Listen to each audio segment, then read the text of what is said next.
porque o jejum bíblico ele tem um aspecto espiritual. Se não for com propósito espiritual, vai ser talvez um regime, não é? Então todo jejum precisa ter um propósito espiritual. Claro que o jejum ele ajuda no nosso organismo, ajuda a desintoxicar o nosso organismo, sim, ele faz muito bem. Como é o caso hoje, existe o famoso jejum intermitente, que muita gente está misturando aí, achando que é um jejum para consagração, mas não é, viu, irmãos? Esse jejum intermitente é um método de emagrecimento. Alguém já ouviu falar desse jejum? Aí, a maioria dos irmãos. É um método de emagrecimento, onde a pessoa intercala períodos de jejum com períodos de alimentação para cuidar da saúde, tá? Pode até ser que alguns façam, né, aplicam algum propósito espiritual também, aí está valendo, né, irmão? Aí está valendo se você tiver um propósito espiritual dentro desse jejum. O problema que o Senhor Deus está chamando a atenção dos judeus aqui é que eles separavam um dia para jejuar, para ficar sem comer, porque na verdade o jejum é abster-se de alimento e de água por um determinado período, seja por um dia, por 3 dias, por 7 dias, 21 dias, 40 dias, conforme nós vemos exemplos na Bíblia. Não importa quantos dias, o que importa é o propósito que você vai fazer dentro desses dias. Então os judeus pensavam que ficar sem comer num dia seria o suficiente. Hoje eu não vou comer. Aí cada um saía cuidar dos seus próprios negócios. Então não havia uma finalidade, um propósito espiritual. Por isso que quando você separar um dia para jejuar, irmão, consagre aquele dia para você orar o máximo que você puder, porque o jejum é um preparativo para a oração. Naturalmente que nós sabemos que todo jejum obrigatoriamente tem que ser acompanhado de oração, e nem toda oração deve ser acompanhada de jejum. Você está entendendo? Agora, quando você separar um dia para jejuar, você precisa separar esse dia para orar, um tempo para você orar intensamente. Isso chama-se consagração através do jejum. Então, jejum sem propósito espiritual é regime, só vai fazer um efeito físico ali, desintoxicar o seu organismo, mas não vai ter nenhum propósito espiritual. Se aparecer um endemoniado para você expulsar o demônio, não vai fazer nem cócega nele, meu irmão, porque não é este o propósito, né? Agora, quando você consagra para enfrentar uma batalha espiritual, pode vir um demônio, pode vir 2 demônios, pode vir legiões, eles vão sair em nome de Jesus, porque há uma autoridade de Deus sobre a sua vida, obtida através do teu ato de consagração para Deus. Então aqui está dizendo, vocês se afligem, vocês jejuam, mas vocês fazem o trabalho de vocês como se não estivesse consagrando, não separaram um dia para falar comigo, simplesmente separaram um dia para ficar sem comer. É isso que está dizendo aqui o versículo de número 3. O versículo 4, por gentileza lá, irmão, diz assim: eis que para contendas e debates jejuais, e para dardes punhadas impiamente. Não jejueis como hoje, para fazer ouvir a vossa voz no alto. Sabe o que Deus está dizendo, chamando a atenção dos judeus? Vocês estão jejuando, mas vocês estão brigando entre vocês. Estão brigando, estão com rixas. A versão que eu coloquei aqui, estão ferindo ao seu irmão, estão se atacando um ao outro. Quer dizer, esse jejum não tem valia nenhuma. Você separou um dia para jejuar, mas nesse dia você está atacando o seu irmão. Vai na rede social, ataca o seu irmão. Vai no WhatsApp, ataca o seu irmão. Vai lá no portão dele, ataca o seu irmão. Entendeu? Fala para cá, fala para lá. E estou jejuando. É igual o crente que ora, né, irmão? Tem uns que ora bastante, mas não vigia nada. Por isso que todas as vezes que a Bíblia ensina sobre oração, vai dizer assim, ó, vigiai e orai. Não é orai e vigiai, viu, irmão? É sempre vigiai e orai. Porque tem gente que ora bastante, e é bom orar, e tem que orar mesmo, mas ele não vigia, joga tudo por terra o dia todo de oração que ele teve. Então vocês estão jejuando, mas vocês estão lá, ó, dando punhada no outro, estão brigando entre vocês, se atacam, se confrontam, rixas entre vocês, não há comunhão entre vocês. Então, se não há comunhão, esse jejum não vai surtir efeito nenhum. Pode jejuar 40 dias aí, não vai surtir efeito nenhum, só vai passar fome e sede. Versículo 5: seria este o jejum que eu escolheria? Que o homem um dia aflija sua alma, que incline a cabeça como junco e estenda debaixo de si pano de saco grosseiro e cinza? Chamarias tu a isso jejum, o dia aprazível ao Senhor? Você separou um dia para afligir a sua alma, porque um dos propósitos do jejum é afligir a alma, viu, irmãos? É afligir a alma. Eu disse aqui, quando você está jejuando, irmão, e de manhã você começa o jejum, porque o jejum está valendo desde a meia-noite, né? 0 hora, está valendo já. E de manhã alguém lá faz um cafezinho cheiroso, irmão do céu. Isso aflige a alma da gente, né? O irmão depois chega na hora do almoço, começa a fritar aquela carne, aquele peixinho, irmão. Ei, meu Deus, aflige a alma da gente. É assim ou não é? O chimarrão, o irmão gosta de chimarrão. Ô Jesus, até uma dor na cabeça, né? Aflige a alma. Um dos propósitos do jejum é afligir a alma. Mas veja bem aqui, irmãos, que o Senhor Deus está dizendo assim: vocês estão pensando que jejum é mera formalidade? Porque eles faziam assim, ó, eles padeciam no dia do jejum, vinham com a cara comprida, né, com o rosto triste, se curvavam como junco, porque o junco é uma planta comprida, irmão. Chega um tempo que o junco, de tão comprido que fica, ele se dobra. E os judeus faziam assim quando estavam jejuando, se curvavam, jogava cinza na cabeça, areia na cabeça, né, fechava a cara. E Deus está repreendendo isso aí. Jesus vai chamar no Evangelho de Mateus de hipocrisia. Aparenta uma coisa, mas na prática é outra, porque eles estavam querendo ser vistos pelos homens, ser reconhecidos pelos homens. Então o Senhor está repreendendo aí, ó. Não é esse jejum que eu quero não, viu? Jejum não é mera formalidade. Esse aí não vai mexer com o meu coração não, Deus está dizendo para eles. Vamos para o versículo 6 e também para o versículo 7. Primeiro 6, né? Porventura não é este o jejum que escolhi? Que soltes as ligaduras da impiedade, que desfaças as ataduras do jugo, e que deixes livres os quebrantados, e que despedaces todo o jugo? O 7. Porventura não é também que repartas o teu pão com o faminto, e recolhas em casa os pobres desterrados? E vendo-o nu, o cubras e não te escondas daquele que é da tua carne? Este sim é o jejum que Deus aprova. É um jejum na qual você vai demonstrar diferença na sua atitude, diferença de vida e diferença de comportamento. Então Deus está dizendo assim, ó, não adianta você jejuar se a tua vida não estiver mudada, não estiver transformada. E uma vida transformada faz tudo isso que está relacionado ali, irmãos. Uma vida transformada, ele ajuda o pobre, ajuda o necessitado, ele consagra a vida para Deus, ele tem amor pelo próximo, mas tem que começar por ele. Ele precisa ter uma vida de arrependimento, uma vida de mudança, uma vida de comportamento diferente daqueles que estão no mundo. Então esse é o jejum que Deus está aprovando quando você faz com este propósito.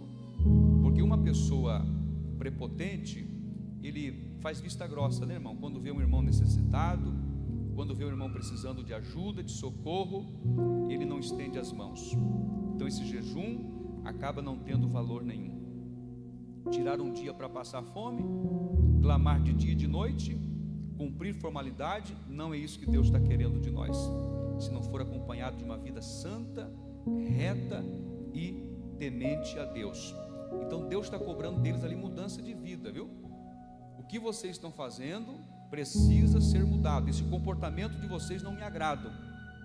Então tem que estender as mãos, repartir o teu pão com o faminto, recolher o pobre em tua casa para precisar dar um banho nele, ajudar a estender a mão. É isso que o Senhor está falando aqui, ó. Porque eles faziam uma coisa e omitiam a outra. É o que vai dizer no contexto lá na frente. Então vem o versículo 8, uma promessa para quem faz o jejum de forma correta. Isso aqui é para quem faz o jejum de forma correta. Então, isso aqui é o versículo do então, viu, irmãos? Então romperá a tua luz como a alva, e a tua cura apressadamente brotará, e a tua justiça irá diante da tua face, e a glória do Senhor será a tua retaguarda. Versículo 9 também. Então, outro então clamarás e o Senhor te responderá, gritarás e ele dirá: eis-me aqui. Acontecerá isso se tirares do meio de ti o jugo e o estender do dedo e o falar vaidade. Então não adianta eu ficar jejuando uma semana inteira, mas eu ficar estendendo o dedo para o meu irmão, estendendo o dedo, apontando o dedo para o meu irmão. E a gente esquece, né, irmão, que quando está apontando o dedo para o irmão, quanto está apontando para a gente? Uma infinidade de outros dedos, né? Enquanto você aponta um para o seu irmão, tem outros apontando para você. A gente precisa se corrigir, saber que nós não somos perfeitos, nós temos falhas e nós precisamos ter muito cuidado com isso. Um exemplo, irmãos, para ilustrar sobre esse então, a gente precisa ter cuidado aqui com respeito à nossa prática de jejuar. Jesus conta a parábola de um fariseu e um publicano, né? O fariseu, podemos dizer aqui, que é o religioso. O publicano é aquele desprezado. Os dois subiram ao templo para orar, os dois. O publicano, quando começa a oração, ele reconhece que não consegue nem olhar para Deus. Deus, tenha misericórdia de mim, que sou um miserável pecador, não sou nem digno de estar aqui. O publicano orou assim. Daqui a pouco chega a vez do fariseu. O fariseu estufa o peito e diz: eu não sou igual a esse publicano aqui, não. Eu sou crente, eu sou santo, eu jejuo 2 vezes por semana. De fato, os judeus jejuavam toda segunda e quinta, era dia de jejum dos judeus, e os fariseus adotaram isso. Eu não sou como este, não. Eu não bebo, eu não fumo, eu não jogo, eu não danço, eu dou meu dízimo de tudo. Agora essa gentalha que está aí do meu lado, isso aí não. Quem foi, irmão, que Deus ouviu a oração? Jesus deu a resposta no final da parábola. Qual foi a oração que Jesus ouviu? A do fariseu ou do publicano? A do publicano. Porque quando nós nos apresentamos diante de Deus com humildade, irmão, Deus responde a nossa oração. E às vezes não precisa nem ser uma oração muito longa, viu, irmão? Pode ser uma oração de poucos minutos, porque há no coração a humildade, e quando há humildade, Deus responde a nossa oração. Mas se o nosso coração estiver dominado pelo orgulho, a gente vai orar, vai gritar, e a oração não vai passar desse teto, porque Deus não aceita uma oração feita por um coração orgulhoso. Deus vai honrar a humildade do nosso coração. Então o fariseu bateu no peito e a oração dele não foi respondida. Por que é que eu estou contando essa parábola aqui do fariseu e do publicano? Porque a atitude deles aqui, principalmente a do fariseu, refletia muito o que acontecia na prática do jejum. Eles achavam que o jejum era meritório. Se eu fizer, então Deus vai ter a obrigação de me atender.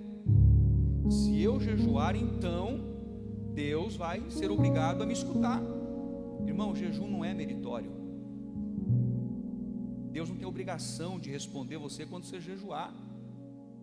Ele pode aceitar o teu jejum quando você está jejuando. Agora, se ele vai responder com recompensa ou não, é a vontade dele. Aqui está dizendo recompensa, mas a gente pensa assim: mas que recompensa é esta? A recompensa, irmão, é que o jejum que você fizer para Deus, Ele vai receber e vai te abençoar. Mas Ele não é obrigado a fazer isto. Aliás, Deus nunca é obrigado a nos abençoar. Ele não tem essa obrigação. Agora, nós temos a obrigação de fazer aquilo que a Bíblia ensina e fazer o correto sem esperar recompensa por isso, porque só pelo fato de nós poder estar falando com Deus já é motivo de grande alegria, e essa já é uma grande recompensa de Deus para nós. Aí quando nós citamos aqui o Evangelho de Mateus, no capítulo 6, do 16 ao 18, até se puder pôr lá, irmão, só para a gente relembrar,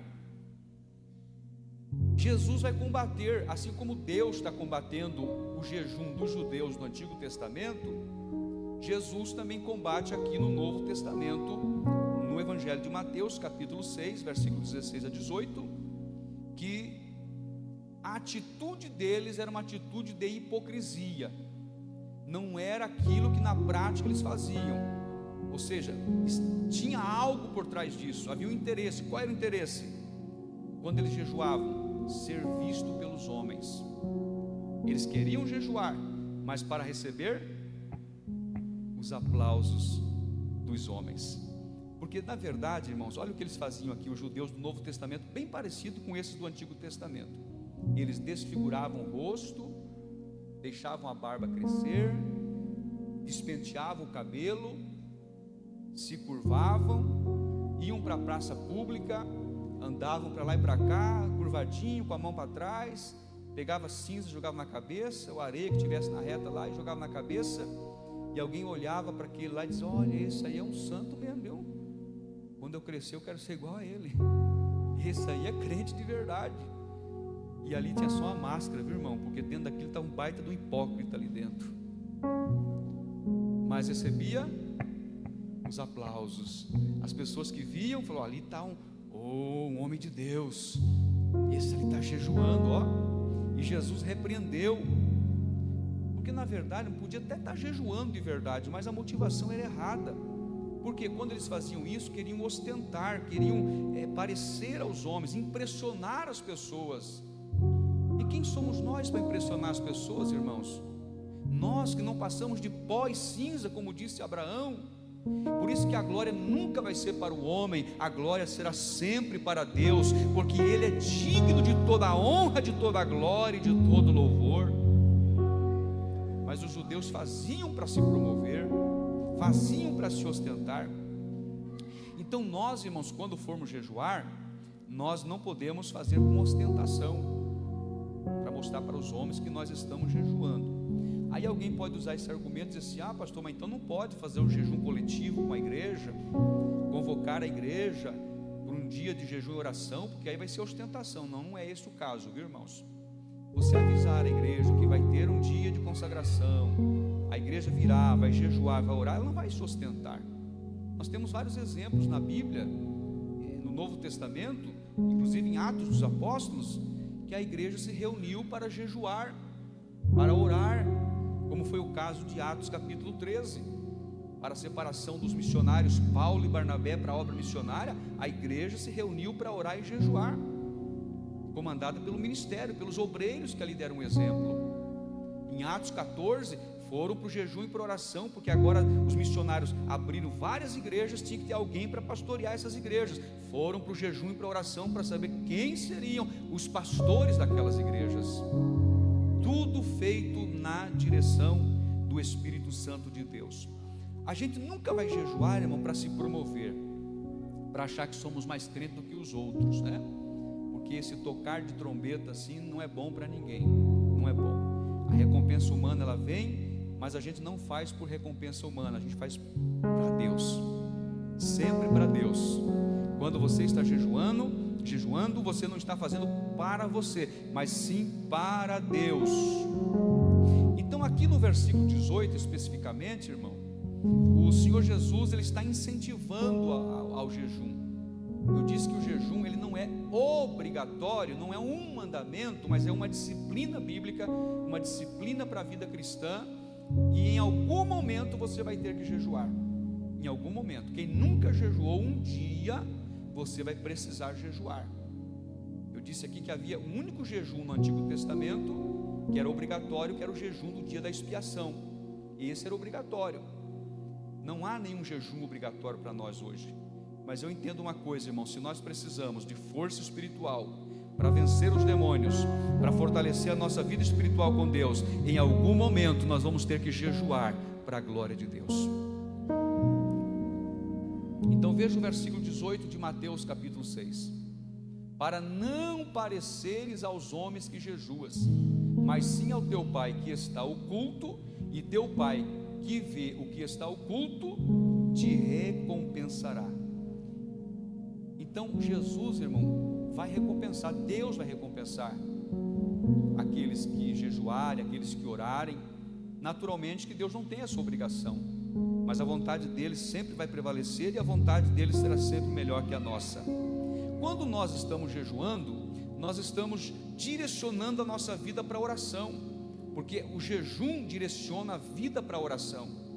A gente consegue orar de forma correta. Eu não sei os irmãos, mas o dia que você tira para orar e para consagrar, a tua vida é outra, irmão. Você sai dali fortalecido, animado. Pode ter dobrado o joelho desanimado, mas daqui a pouco você está corajoso, está enfrentando os desafios da vida, porque fortalece sim a nossa vida espiritual. Então veja a importância do jejum. Aqui, irmão, eu posso trazer à memória dos irmãos que nós falamos na terça passada, a questão da esmola. Ali em Mateus, Jesus fala sobre a esmola, Jesus fala sobre a oração e Jesus fala sobre o jejum. 3 coisas no mesmo capítulo 6 do Evangelho de Mateus. Quando Jesus fala sobre a esmola, ele também pede para ninguém tocar trombeta, porque quando você der uma esmola para alguém, irmão, você não pode tocar a trombeta que você está dando aquela esmola. Alguns até tiram uma selfie, né, para poder mostrar que está dando a esmola. Tudo bem, o que acontece? Alguém vai ver e vai te aplaudir.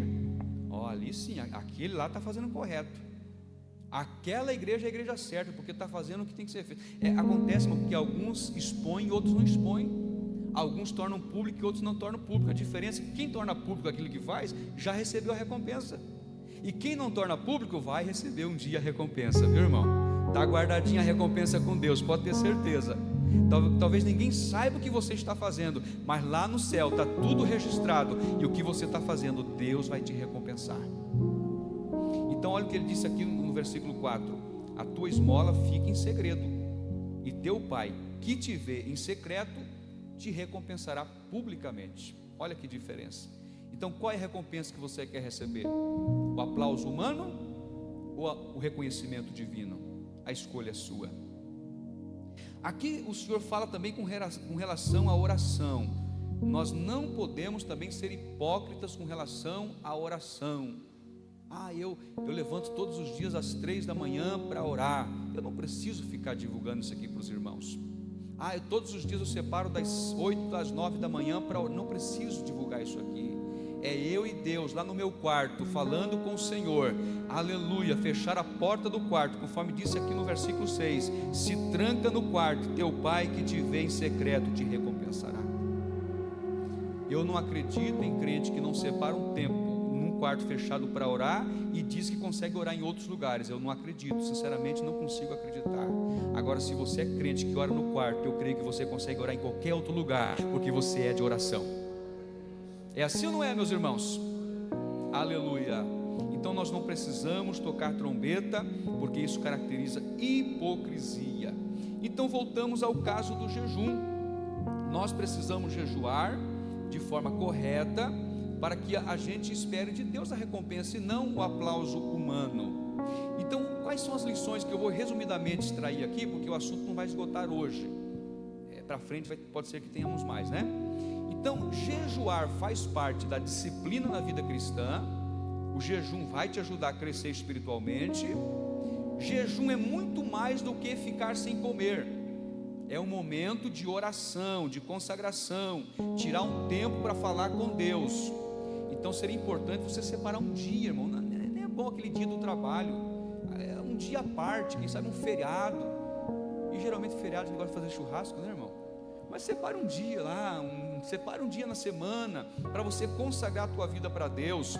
Jejum é isso. E outra coisa, irmão, tem que ser acompanhado de mudança de atitude. Não adianta jejuar e continuar com a vida torta, com a vida enrolada. Tem que acertar a vida diante de Deus. É arrependimento, é quebrantamento, é mudança de atitude que produz o jejum diante de Deus. Jejum nunca vai ser meritório, mas se você fizer, Deus vai te recompensar. Glória a Deus.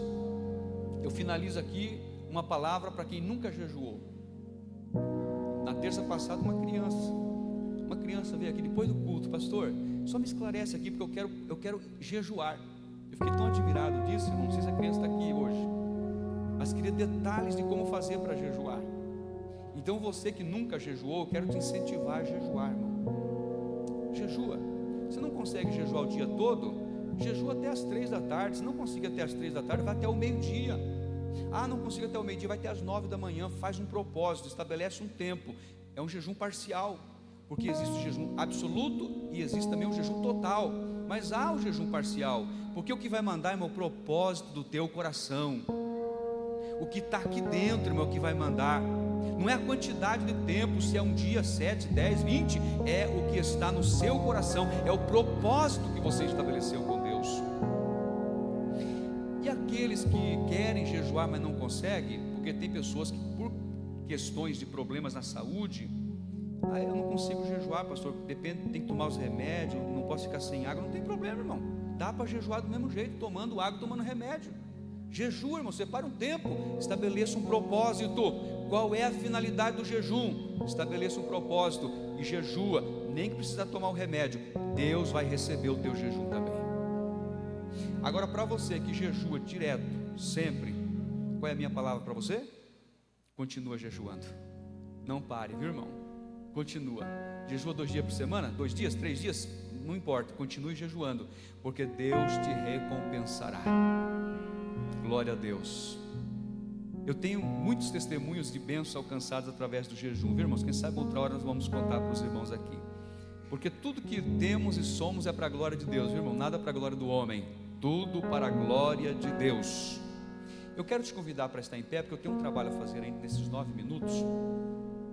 O primeiro que eu tenho a fazer é um convite para alguém voltar para Jesus hoje, porque eu sei que tem alguém aqui que precisa reconciliar com Jesus hoje. Essa pessoa já me procurou e disse que precisa voltar para Jesus hoje urgentemente. Ela está aqui, eu quero convidá-la para vir aqui à frente em nome de Jesus. Isso aqui é obra do Espírito Santo, viu, irmãos? É obra do Espírito Santo. Ela precisa, porque Deus já deu livramento de morte para ela. Deus devolveu a vida para ela. E eu disse: se você precisa retribuir, voltar para Jesus, porque Ele te livrou da morte, Ele é o dono da vida.